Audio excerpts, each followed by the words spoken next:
Good afternoon. It is Coffee Break Live update time. I'm going to wait until some folks show up. Hopefully they'll show up.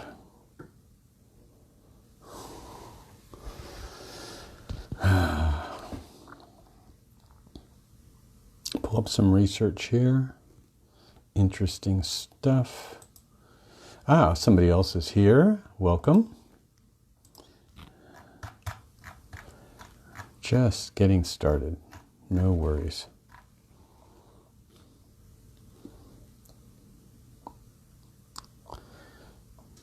Right. So, it is my first Coffee Break Live update in a few weeks, and unless, it depends on how things go next week, if I'll be having one more, before I deactivate my Facebook account and disappear in forums, other places. All right. So that's happening on November 5th. Actually, probably take place late on the night of the 4th, as I will be traveling to London on November 5th, Guy Fawkes Day, otherwise known here in the UK as Bonfire Night. And they celebrate the failure of Guy Fawkes to blow up the Houses of Parliament back about 400, 500 years ago. And oddly enough, considering everything that's happened this year and considering the situation in the United Kingdom, it's starting to look a lot like the movie V for Vendetta in terms of where things are going here. So I'm going to probably not watch any Halloween movies per se over this weekend, but I definitely have V for Vendetta on my short list of films to watch next week. Now, I want to get to the meat and potatoes here, which is tomorrow. We have a huge eclipse, lunation, full moon in Taurus at about 2:48 in the afternoon local time, GMT. Now, I know those of you in the United States who might be tuning in now or later on, we're still an hour short from East Coast and West Coast time. In other words, it's only a 4-hour difference to the East Coast and a 7-hour difference to the West Coast. So your clocks go back on Sunday, fall back. And so besides Mercury retrograde next week, hello Andrea, hello Leah, it's going to be a very power-packed week. The week ahead is pivotal. And how it's pivotal will only depend on what arises, what shows up, and how we respond or react to it accordingly. So the full moon in Taurus happens at 2:48 p.m. here, and in the east coast of the United States, that'd be 10:48 p.m. Is that right? Or 9:48? I get confused. I think it's a 4-hour difference, so it would be 9:48 a.m. in the morning on the east coast of the United States. So here's the deal. I can't put up the chart here, visually as we're talking about it, but it's got a lot of tension points and potentials for very, very interesting surprises. It's certainly a trick-or-treat Halloween. The sun always stops at 9 degrees on Halloween, 8 to 9 degrees every year. 9 degrees of Scorpio, and this year is no exception. Only this time the moon is opposing the sun at 8 degrees, 38 minutes of Scorpio and Taurus, moon at Taurus, and Uranus is only 3 minutes away from that moon position in the sign of Taurus, but Uranus is retrograde. Mars is hanging around in the vicinity, though in the sign of Aries. And the other, only other factor here really is the factor of Venus in Libra, which is opposing Chiron. So that's, to me, not the big story. The big story is that, and it's Mercury retrograde in Libra. So on Tuesday, on the election day, we are going to see what's really what.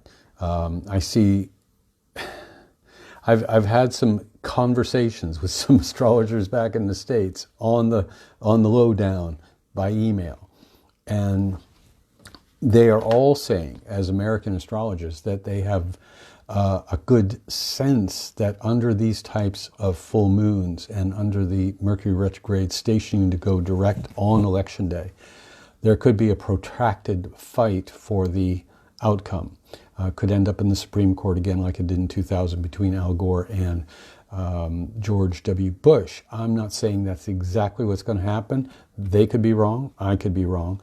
I'm just saying as a caveat here, be ready for anything and be ready for the potential of being able to handle the truth no matter what it shows up like.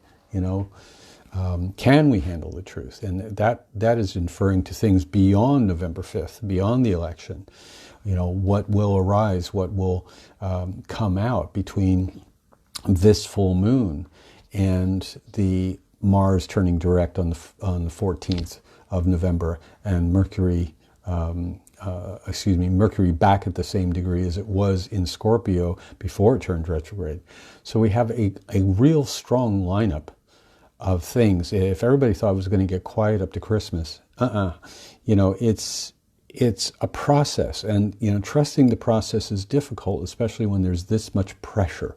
And I'm talking, have you felt tired? Have you felt exhausted? Have you felt not just mentally fatigued, but physically fatigued?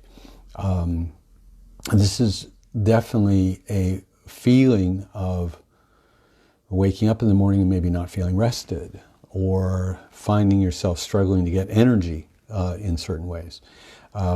The other thing is that it's important to recognize when your body is telling you to rest and when it's telling you to slow down and stop, and don't fight it. If you got to take a nap, take a nap. It doesn't matter what age you're at or what your responsibilities and obligations are. If you cannot be alert and cogent, then take a nap. As simple as that. Have a cup of tea. Go stand outside. Spend as much time as you can connecting with natural things, natural surroundings, natural foods, things of that nature, things that nourish and nurture. I'm still a big advocate, of course, with Epsom salt and sea salt baths. So take advantage of those. Just a good long soak sometimes is just the thing you need to reset. Rejuvenate and to get on with whatever it is you need to get on with. So what's coming to light, or what will potentially come to light, is the idea of how perhaps the cure is worse than the disease. And so in order to elaborate on that, it's important to recognize that perhaps the strategies that are being used aren't really in the best interest of the public health. There's more and more action being taken by legal people and doctors and scientists who are coming out and saying the opposite of what the scientists that the governments are listening to are saying. And so this is interesting to see this divide of perspective within the scientific and medical communities. Somebody's saying they definitely can't sleep. You reminded me, the salts. Okay. The not sleep bit is coinciding also with the feeling tired during the day or waking up tired. Wow, there's somebody I haven't seen or talked to in a long time. Hello, Helena. This is a time in which our bodies are under a great deal of stress and strain because of the mental, emotional effects of what's going on in the culture and going on the planet. Going on now with the planet herself and the sun, because we are just entered, according to the solar astrophysicists, we have just entered the next solar maximum cycle. We're out of the deep minimum. So that solar maximum cycle kicked off about a week ago, and it probably takes about 5 years until we get into the next solar minimum. But I don't think this one's going to be as quiet as the one in 2010 to 2012. I think it's going to be a lot noisier. Was it 2009 to 2011? This will be a much noisier or busier solar maximum cycle. So more coronal mass ejections, more sunspot activity, more electromagnetic changes, solar coronal holes, which do affect the magnetosphere of the Earth and affects biology, affects our emotions, our moods, and I think on very subtle levels probably alters our DNA to some extent. So I'm the weatherman here. I'm just reading the reports based on the data I have. I'm not telling you how it's going to be. I'm going to tell you what the potentials are. So none of this is cast in stone, but, being in a state of readiness can either be stressful or it can be one that actually supports you. When I mean being in a state of readiness, it means not to be in fear or anxiety 24/7. It means making preparations for the things that you want to use to support yourself, and essential oils, flower essences, good food, bottled wine, chocolate chip cookies. This is a Taurus full moon. Taurus is all about cookies and milk. It's all about comfort. It's all about security. This is got to be one of the most interesting lunations on Halloween or Samhain, All Hallows Eve, that I have seen in the 25 years I've been looking at astrology. Oh, yes, pets are very sensitive to this stuff. Yes, somebody's brought that up, that their dog is definitely picking up on her vibration. I will also add to that, they're picking up on all kinds of data in the subtle realms, okay? It's not just your moods, your emotions. Hi, Star, how are you doing? Thanks, Lawrence.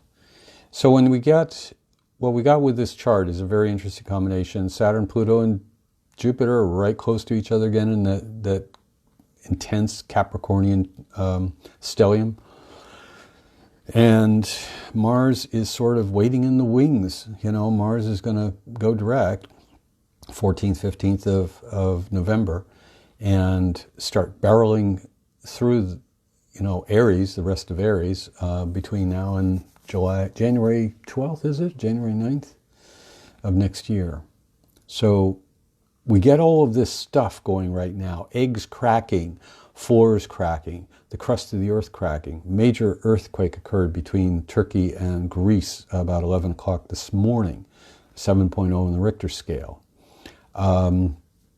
Yes, and that's something else, Lawrence. Pets are very sensitive to geomagnetic or tectonic stress. So if animals start acting strange or being very needy, maybe they're picking up on tectonic stress, geopathic stress in the planetary crust and the magma. So we got that happening. The moon in Taurus, Uranus in Taurus can also be very much a disruptor and a bringer of sudden changes, sudden events, whether it be weather, geology, fluctuations in the currency markets or the stock markets. Anything like that is under the purview of Uranus, the Iranian mindset or energy or archetype in the sign of Taurus, because these are the things that affect us in terms of our security, emotional, physical, and otherwise. The Sun in Scorpio, with Juno not too far away, the asteroid Juno representing what are the traditions or belief systems we're holding around that which seemingly has to be made permanent or protected tradition-wise. Let's keep in mind, the Scorpio rules two things: getting to the bottom of stuff, and number two, power. Anything having to do with issues of power. Who's got it?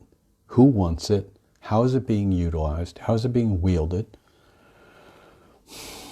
So this lights that up. Uranus challenging the Sun in Scorpio. Uranus challenging the Sun in Scorpio. And the question that because it's a retrograde Uranus, internally directed toward what is my relationship with power? What is my relationship with my deepest needs, wants, desires? And that includes erotic and relationship desires. So it's not a fun and games full moon. There's a lot of things on the table, a lot. And then we have the Mercury turning direct on the day of the election, under a Uranus influence as well, because that's still a tone. When you get a full moon, it's like, I've said over and over again, it's like having a good camera set to a long-term exposure, wide open aperture. And that energy is set at the moment or the timing of the full moon or the new moon. And in this particular case, because of the strength of this one and the aspects involved, it's going to resonate for the next 3 months, easily. So it carries over into January in terms of what manifests, what shows up in the field. Excuse me. one of the things as far as nature of truth and coming to an understanding of perhaps we don't know as much as we think we do about the nature of our existence, our beingness, our physicality, the nature of nature, okay, the nature of the world around us. You know, so I'm trying to keep an open mind and studying things that will give me some sort of sense of making sure I have a balance, because one of the things about nature is that with disease and symptoms of disease and wellness, hi Jody, is balance. Nature always finds equilibrium in every situation. Thanks, Tana. This article I ran across the other day is basically about the story of Louis Pasteur. I'm sure you remember, you know, who Louis Pasteur was. He was the founder or the formulator of germ theory, and a guy you probably never heard of named Antoine Béchamp.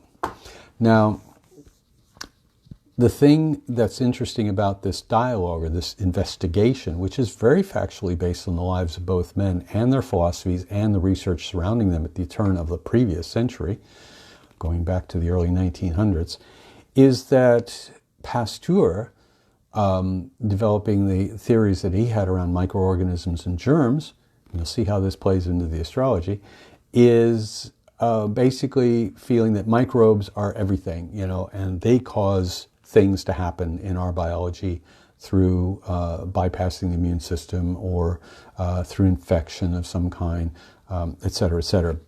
Bad food, we get food poisoning, you know, it's cause, reaction, cause and effect. Béchamp had a different approach. He kind of espoused or created the theory that the terrain is everything, and this is what physicians like Dr. Thomas Cowan and Andrew Kaufman are trying to bring into the collective awareness of, you know, what is happening with coronavirus or COVID-19, what is happening with the electromagnetic or toxicity in the terrain and the environment that is causing our bodies to basically sort of attack ourselves. That's their perspective, and this is Beauchamp's perspective. I'm going to post the link to the first part of this article. It's very long, it's sort of tedious, but if you have the patience, it's worth it to read part one at least. And toward the end of part one, just before a section on dark field microscopy, is Pasteur, a quote of Pasteur himself on his deathbed. Louis Pasteur admitted on his deathbed that Claude Bernard was right. The microbe is nothing. The terrain is everything. But even as he was dying, he would not give credit for the demonstration of this fact to whom it was due, which was Antoine Béchamp. So basically, I'm giving you a hint, I'm giving you a teaser here, is this changes everything. When we look and understand what are we testing for, when we look and understand what are we protecting ourselves against, are we actually creating a situation, since the mandation, for example, in the United Kingdom, which is where I live, for mandatory masks, the caseloads keep exponentially going up.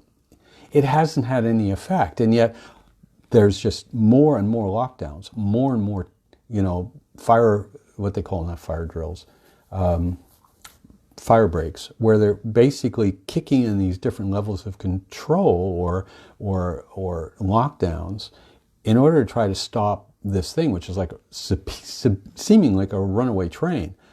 Saw a meme the other day, it was hilarious, and it had an old character from Saturday Night Live said, "For God's sakes, just please stop testing," because there's problems with the test. Carrie Mullis, who invented the PCR or polymerase cyclic test, is not being used right according to not me, doctors, microbiologists, endocrinologists, epidemiologists are saying this, not me. So when we look at this article, or when you get into this article, you come to understand where our belief systems have come from, where our orthodoxy of thinking has been concretized by the culture that we have grown up in. That's my main issue here, is that we cannot think clearly, we cannot see clearly, as long as we are invested and addicted to our beliefs or what we think is known science. So I would suggest that you take the time to read this, because it's really balanced and it's worthwhile, and it's illumination. You know, it is illumination. Somebody, a friend of mine, hello, Jacqueline, hello, Jill. We're the opposite in the U.S., no control and 2,000 deaths a day. Okay, so U.S. is got a high rate. India, France now again, Spain now again. In the meantime, and I have it from direct contact with people I know in Stockholm and in the Netherlands, there's nothing like this happening. And they have no lockdowns, and they do not have mandatory mask wearing. Okay, they do not have proportion of cases and deaths percentage-wise of those cases anywhere near the scale of what the other industrial nations in Europe or America or the Far East are experiencing. So we've got to understand that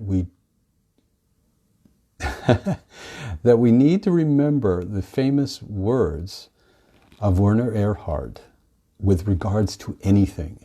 And if you find yourself defending something very, very vociferously because that's what you want to win the argument, or you want to convince somebody else they're being wrong, then you might want to remember that that is not helping anything. And you also have to understand Werner Ehrling, who founded EST and Esalen Institute and Landmark Forum, had a very, very interesting perspective on things. We don't know what we don't know. And perhaps, even though germ theory has only been around about 100 years, or a little bit less than that, or a little bit more, exosome theory has been around just as long. Neither one is proven.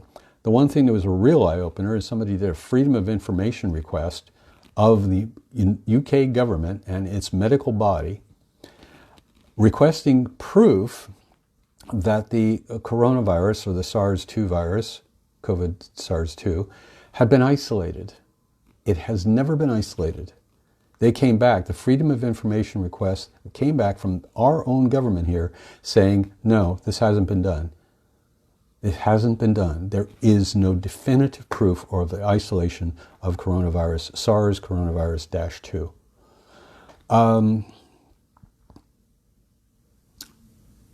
So I keep coming back to the maxim here. Be careful not to fall into herd mentality of any kind. Herd mentality of any kind. All right?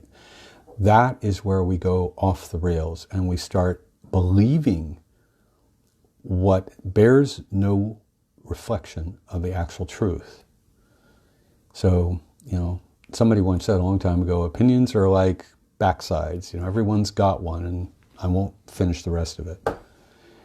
So unless we have a new understanding, hello, Samantha, unless we are open to having a new understanding about anything, we are trapped by our own beliefs. We're held hostage, not just by, you know, these draconian measures, but we are held hostage by our own perceptions and our beliefs. This is our work, okay, as human beings, attempting to remember our truest nature, spiritual nature, our divine intelligence, and our connection with all things. And good point, Jill. Yeah, fear is the main thing. You know why? It drops the hell out of your immune system, rock bottoms it. It keeps you in a state of fight or flight. You get adrenal poisoning. Your mind cannot function correctly at all. Cognitive awareness be damned. I mean, your heart doesn't even function right. You can't discern with your other two brains worth a damn when you are completely invested in anxiety and fear. So thank you for that one, Joe. But that coincides with everything else around our beliefs. So if we believe that the other person out there is potentially something, they are an enemy, or we're being painted. The broad brush that's been painted here is that everyone out there is potentially the cause of our own demise. That is so irresponsible. That is so irresponsible. Everybody, shames everybody else for like, well, if you really cared about everybody else, you'd wear a mask. Show me the science that says that works, and then I'll wear it. But more and more, my own, if I'm not coming from my own personal direct experience, then I'm just BSing myself and everybody else. And my personal direct experiences, having been an ex-smoker that's not been smoked a cigarette or come anywhere near one for 26 years, I put on a mask, and within 40 minutes, I'm suffering symptoms of hypoxia. I cannot, my mind goes weird, I get headaches, my sinuses and my throat are all messed up for the day after and the day after that. Well, that's your preference, and I completely respect that, Jill. I'm not going to say what she said. You completely respect it, and you have to respect and honor anybody else who chooses differently about anything. Don't let your beliefs become a bludgeon that you're going to use on other people. But listen to yourself. Listen to yourself. There are ways around this. You believe it or not, here in the UK, there's a website you can go to that takes advantage of a law that was passed in 2001, and you can basically download an exempt from face mask form. You can put that in a lanyard and a badge. You can put it on your cell phone, et cetera, et cetera. There are people who have suffered asthma, from wearing masks. There are people who were, victims of sexual or emotional, physical abuse that cannot wear one because of the psychological impact of that. I'm not going to tell anybody, unless you are definitely ill and don't want to spread what you've got around. Most of the doctors and stuff that I've been reading articles about or watching are basically saying no healthy person should be wearing a mask, or you're going to be asking for trouble. But if you are not healthy, then you may want to discuss it with your doctor or your GP, or just follow the guidelines. And when you don't have to wear the mask, please take it off. Don't wear it while you're driving in a car in a closed atmosphere. Most surgeons who are coming out and talking about this are saying, hey, yeah, we wear masks in operating theaters, a highly oxygenated, sterile environment, and we change them as often as possible because of the very fact that we cannot deprive our brains and our cells of oxygen for any extended period of time, or it will cause neurological damage, cell damage. So it's, we need to open our eyes and do, yes, our own research. How many times have you heard that? I'm not going to beat that horse to death. And yeah, exactly. Here's the case, and this is what I've been doing, is I wear the mask only when needed in a grocery store. But now I don't even need that because I've got the card. I've talked about it with my GP, and they said, yeah, here, go to this place on the UK website, UK.gov website, and download this. And the stores will honor that here. People in restaurants will honor that. You walk in, you've got the badge or whatever, they're not going to harass you into doing it. The policeman can't stop you, even on public transport here, if you're wearing one of those. So you have to listen to your own guide, your own compass. And on top of that, examine your beliefs or your prejudices about any other point of view or scientific theory or spiritual philosophy or ideology that is already counter to what you were brought up believing, because you will find nuggets in that, especially during the last 2 weeks of this retrograde, this shadow period. Mercury hits the end of its shadow period when Mars turns direct. The synchronicities are absolutely breathtaking over this period of time, and have been all year, to be honest, all year long. So let's just keep an open mind, shall we? Now, here's another angle. I love reporting the news. It's like the news of the weird. I think there was actually a column like that once. This came out on October 13th, so it's a little dated. Megachurch pastor preaches climate change denial, calls Earth a disposable planet. I'll let that sink in. Guy's name is Pastor John Mcarthur, California megachurch. And he basically, quote, end quote, God intended us to use this planet, to fill this planet for the benefit of man. Never was it intended to be a permanent planet. It is a disposable planet. Christians ought to know that. Christians ought to know this. MacArthur also suggested scientists were motivated by political agendas as well as financial agendas. Well, in some respects, he's accurate there, because a lot of the funding from Big Pharma has bought up a lot of research scientists, because if they don't have their government grants, they don't have an income. Yeah, well, I can't. Trump is just beyond understanding. That's basically it. Trump is beyond understanding. As is Boris Johnson, as is Bolsonaro. You know, your best protection is don't rely on the government. Okay? I don't care where you live. Because based on what I've seen here or in the United States, they don't care. They simply do not care. And maybe that's one of the harsh truths from this full moon that we're going to end up confronting. Why do I say that? Because I look and see what they've done with elderly people who are diagnosed, taking them out of hospital beds, throwing them into care homes where they die, and the problems spread even worse. Heartbreaking photo I ran across the other day. I think it was in the Express, the Daily Express, or the Telegraph here, one of the papers. Care home, elderly people in front of a care home, facing the sidewalk and the street, holding signs on their laps, in wheelchairs.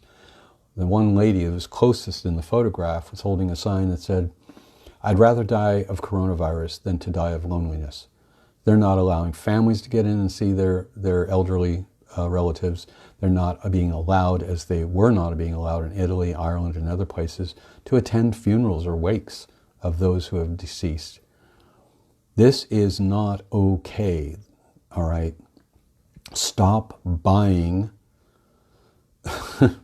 the BS, because it is not going to help our sense of being free. I mean, the one thing that human beings are just like any other mammal. You try to cage a mammal, you try to cage a lion or a tiger or an elephant or an orca for a long-term period of time. They will self-implode. They will become destructive. They will become self-destructive.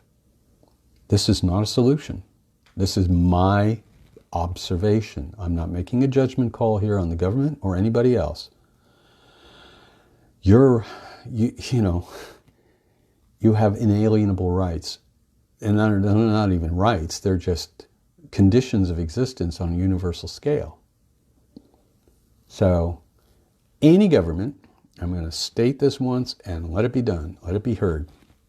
Any government, any agency that has to coerce you under threat to obey or comply to anything is a form of violence. Period. Form of violence. You know, taking steps to coerce through consequences or threat of consequences, including jail, humongous fines that nobody can afford, forcing you to have a vaccination against your will. By the way, this article I just mentioned addresses the whole vaccination thing, is basically doing violence to you, against you. And you, as a living, divine creature, have every right to defend yourself. And to defend those who are not able to defend themselves, and to defend those who you are considering to be your loved ones and your friends. It is a form of violence. It's tacit. We give tacit approval to that as a method of compliance and social cohesion. We had social cohesion when we didn't have any tribes bigger than 100 to 150 people. There was social cohesion. You know, but when you have a mega centralized power conglomerate like our modern culture, that is not going to work, you know, because people have ceded their power over generations, over hundreds and hundreds of years, to a body that we seem to think works for us, and it does sometimes, it does, that they are beholden to us because we put them in those positions, and so they are in the public trust, okay? But even Thomas Jefferson worked it into the Bill of Rights that if Americans, enough of them, decided that their government was no longer responsive to addressing their needs or addressing their concerns or addressing their petitions, that Americans had every right to overthrow that government and to put something else in its place. The Magna Carta, Article 61 here in the United Kingdom, is pretty much the same thing. But I want to caution you not to use political means to achieve humanistic or spiritual ends. They're useful, but they are not ultimate truth. The ultimate truth, the ultimate residing of power and sovereignty rests with you and with me and every other individual entity on this planet. And here's the bottom line. We're all one. We're all one. There is enough, and there's nothing we have to do. And in light of that, observe what is working, observe what doesn't work, and then do what works. Those aren't my words, that's Neil Donald Walsh, but it makes sense. It is not just logic, it is truth. So when it comes to any of this, do what works. Okay? So whatever you plan to do for Halloween, or whatever you're planning not to do for Halloween, enjoy it, have a good time.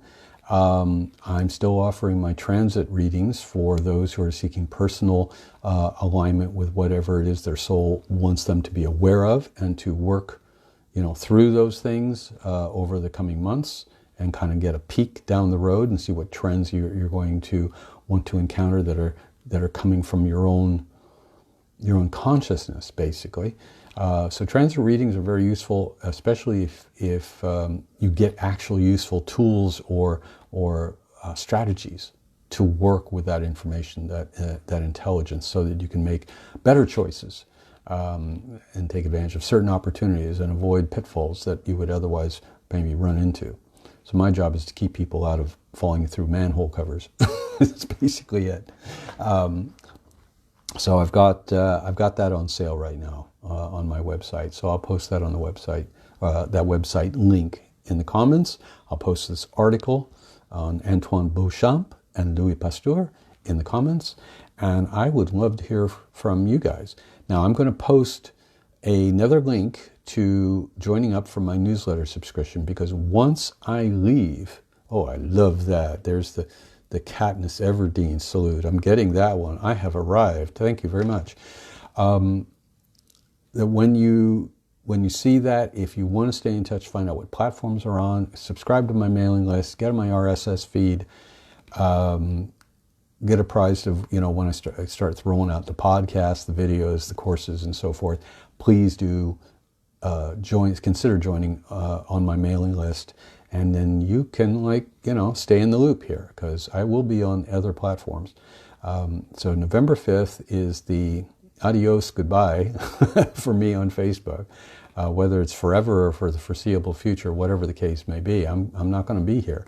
So I'm going to hope to get another Coffee Break Live update in next Tuesday. All right, if not Tuesday, then Wednesday. Hey, we're just going to have to play it by ear. Right, oy vey. So all the best from here. Blessings on your journey. Don't eat too much candy corn. And we'll see you next week, past the lunation, past the full moon.